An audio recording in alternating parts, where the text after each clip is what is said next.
We were furious about the past presidential election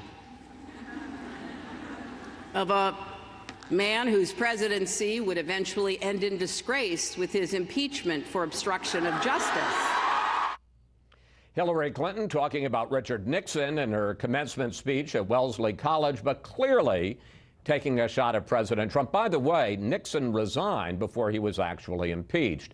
And it's time now for our Sunday group, the head of Heritage Action for America, Michael Needham, Charles Lane of the Washington Post, Gerald Seib from the Wall Street Journal, and National Security Council staffer Gillian Turner. And just to catch you up, President Trump returns home to reports that his son-in-law, Jared Kushner, met with the Russian ambassador to the U.S., Sergei Kislyak, in December, and that they discussed setting up a secret, secure channel between the Trump transition and the Kremlin. That communications link reportedly to be based in a Russian diplomatic facility. A source close to the Trump administration tells me the conversation did take place, but he says it was the ambassador who proposed the back channel, not Kushner, so the Russian military could talk with Trump advisors about the situation in Syria. And this source points out that the secure link was never set up. So, with that as a preface, Jerry, your reaction to the Kushner story, and how does this complicate the already complicated investigation of links between the Kremlin and the Trump transition? Well, look, I mean, back channels are not unusual. They're not unprecedented.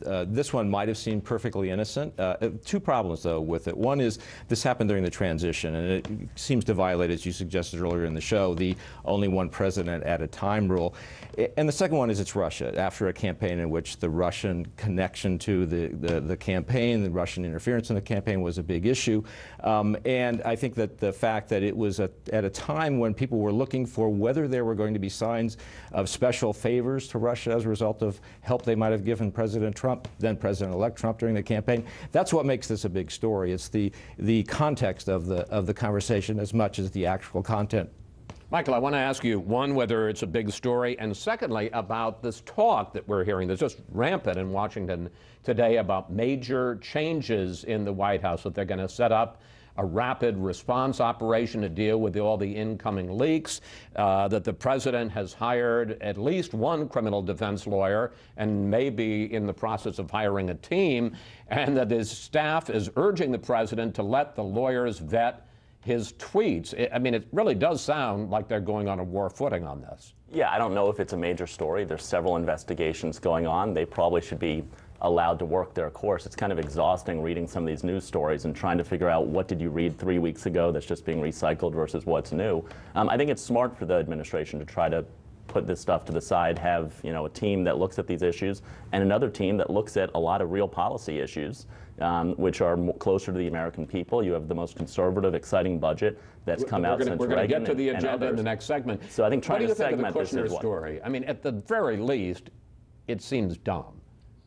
Clearly the optics of this are awful, and I think that especially when you have people who are new to the political system coming in and getting advice from a guy named Mike Flynn, who probably didn't show the best judgment through a lot of this. Dumb might be a good word for it. I don't know. I think Kushner said a couple weeks ago that he was happy to participate with the Senate investigation. He said he's happy to participate with this investigation. You are at a disadvantage when you're a focus of an investigation and your lawyers are saying don't participate, don't comment, and everyone else in the country seems more than eager to talk about it. So I think a little prudence in keeping our mouths shut while we let the investigations play out is probably fair, and then we'll see what comes up in them.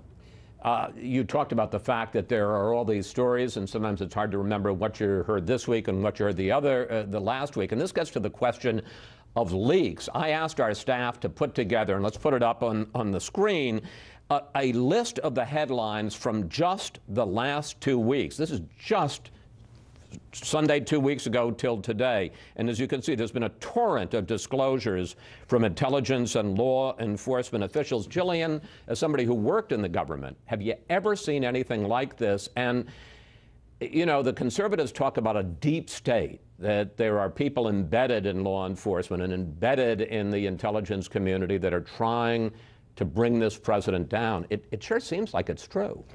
So to me, on the question of leaks, it seems that without a doubt, leaks of classified information today are the #1 threat to U.S. national security interests across the globe. And I think that for evidence of that, we need look no further than the very public reprimand the United States had to endure from Britain earlier this week in the wake of the Manchester attacks. A reminder that the British-U.S. intelligence cooperation relationship is one of the closest that has ever existed. And in my lifetime in government and policy, I have not seen something so public, public a risk. Most of these leaks aren't about national security. They're about Trump's political security. Yeah, and so this gets to the question of the deep state. So I'm somebody who likes to push back against that narrative, having been a civil servant in the government. Again, in the national security community is different than the political community, the rest of the policy community. But I will say that from what I have seen and experienced, it does not exist.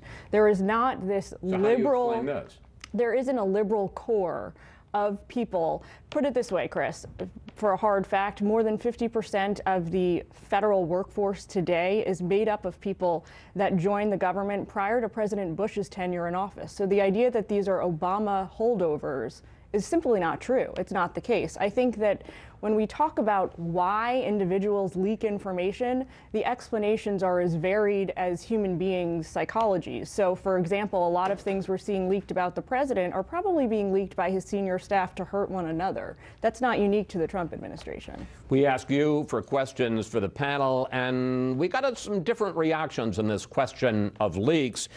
Audrey Ann sent this on Facebook. Do whistleblowers hold a vital role in the health of a democracy, holding those in power to accountability? But Chuck Cook had a different take. Simple question: if our intelligence agencies are as good as advertised, why can't they find the leakers? Chuck, how do you answer both of them about leaks? Well, as a member of the press and as a believer in the role of the media in holding government accountable, I'm not going to come out against leaks. Because, you know, for all the leaks that may cause this or that official trouble, there's going to be another one that it does play an important role in accountability. But going back to what Gillian said, I think part of the reason that these leaks are flowing so uncontrollably, to the viewer's question, is the factional struggle within this administration. You know, we have this famous dispute between Bannon and Kushner that supposedly was papered over. But I wouldn't be surprised if, you know, those represent two currents, to put it politely, within the White House that are trying to get bad stories out about one another. And this goes to your point about the staff shakeup and so on and so forth. You can shake up the staff all you want, but if the man at the top is not laying out a clear and consistent line, is not himself modeling behavior, for example, by not blowing an Israeli source in a meeting with a foreign government, that sets the tone that this stuff is not really on, then it will continue. I think your point about the responsibility of the press and how leaks play into it actually requires a responsible press also. That when James Fallows of The Atlantic today puts side by side the Washington Post and the New York Times and how they treat, I think it was three unnamed sources in the White House talking about Jared Kushner and his desire to be here and stay here. This is not an urgent story. This is not something that's getting out there. I don't think you see in the press, the Times and the Washington Post, the way they're playing this, kind of using leakers to try to unearth the truth and taking 2 months like would. All right. This is kind of getting ridiculous. We need to, because we're going to run out of time. Let me simply say, we're just receiving the information. It's people who have sworn, oftentimes taken legal oaths not to divulge the information. They're the ones putting it out. We're just the recipients. All right, we have to take a break here.